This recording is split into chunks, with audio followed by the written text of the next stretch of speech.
What's happening with Newcastle's search for a striker, Crook? Because they've double bid for Strand Larsen, whose price keeps going up and up and up.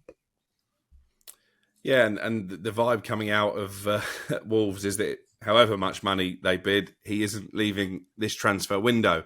I'm a little bit dubious about that statement because I don't think a club gets themselves into a situation where they make 2 offers and probably going to come in with a third. You're looking at £60 million plus without getting significant encouragement from the player that he'd like to make the move. He doesn't seem like the type of character who's going to do an Isak or a Wissa and go on strike and chuck his toys out the pram. But I think Newcastle feel this is a deal they can get done, and it will have implications. We're being told that this would be a Callum Wilson replacement. I think 60 million plus is a lot of money to spend to replace a player who didn't play a lot in the last 2 years. He's obviously much mocked, but when you look around the league and you see the desperation of clubs and how much they are willing to spend on players in the number 9 position, it does beg the question, how on earth has the Premier League, even its mid-ranking teams, allowed Darwin Núñez to go off to Saudi Arabia? I mean, you can laugh and joke about it if you want and say, oh yeah, well, he missed all these chances and his XG's rubbish and blah, blah, blah, blah, blah. But the fact is that Jurgen Strand Larsen, as a prime example, has just been signed for 23 million quid for Wolverhampton Wanderers. He wasn't the best striker in the league by any stretch of the imagination last year. Now we're talking about 60, 70 million quid for a bloke who, let's be honest, is a very hard-working, very good character. He's got the ability to put the ball in the net, but he's not Alexander Isak by any stretch. You know, I think there's a bit of negligence gone on in the Premier League that they've allowed Núñez to go off to Saudi Arabia. Okay, maybe he wouldn't have gone anywhere else because he wanted the money, but they're not 2 a penny, are they? It's nice to get a bit of a mention for Darwin Núñez as well. So he didn't quite hit the heights I thought he would. But if you listen to any ex-footballer, they all say the same thing. Yes, he's very inconsistent, but he can cause absolute havoc. So maybe wages was the problem.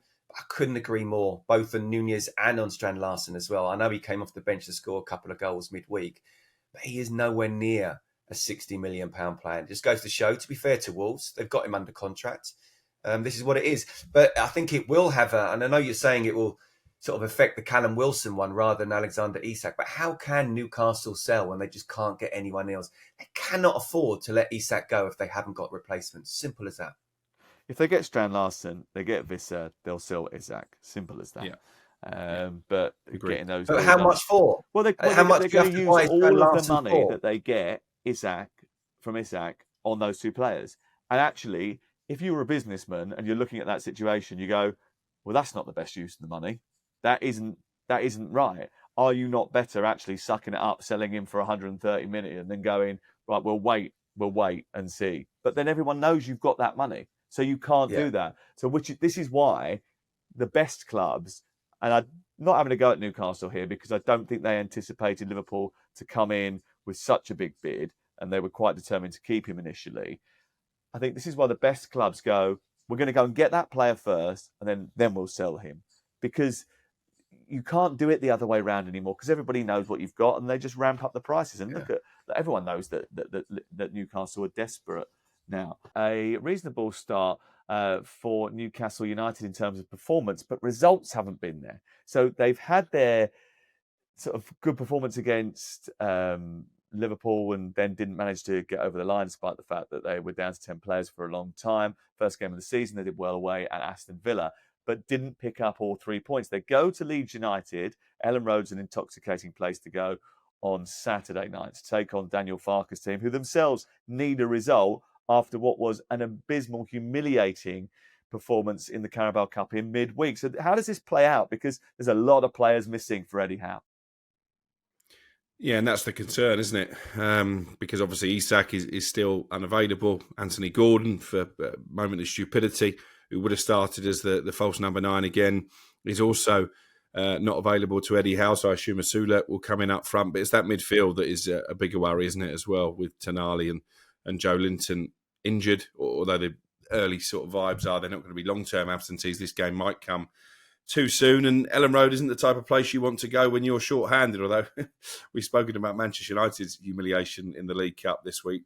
we need to give it an honourable mention that Leeds managed to lose to Sheffield Wednesday's under-15s as well. So maybe their confidence has been a bit dented. I was at that game, and Sheffield Wednesday are brilliant, by the way. And they played Cole McGee, who's an 18-year-old, at left centre half. They played Ernie Weaver, his second ever appearance, who's 19 in the middle of the back three. They played a 20-year-old who got injured, Octobayo, who played at right centre half. He went off halfway through the second half, and they replaced him with another 18-year-old. At the end of the game, they had 3 teenagers defending the goal, and it was only in very last minute that Leeds got level in that match.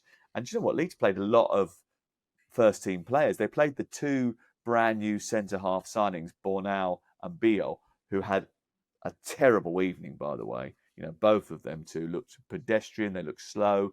They looked as if it's going to take them a little bit of time to get up to the speed of the Premier League. And they just didn't look up for it, Leeds, which is a bit of an issue, really, when you're playing in one almost empty stadium, 3/4 empty because of the boycott, and your fans have made the effort to go there.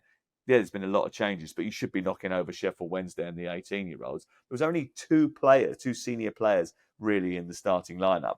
One was the goalkeeper, Ifan Horvat. The other one was Jamal Lowe. Out of the 10 outfield players, 9 of them were younger than Facebook. That is a bit of a statistic, isn't it? I think Sam, it was lucky. Let's just say it was lucky for Daniel Farke that someone else, another big team, lost this week. I don't think it's that lucky for Daniel Farke because, to be honest with you, I think the Leeds United supporters automatically reacted to that result, and I don't think he's on the safest of ground. I'm not saying he's going to be the next manager to be sacked because I think there's a bit of a queue going on there. You've got Nuno falling out with Marinakis. You've got Potter falling out with everybody.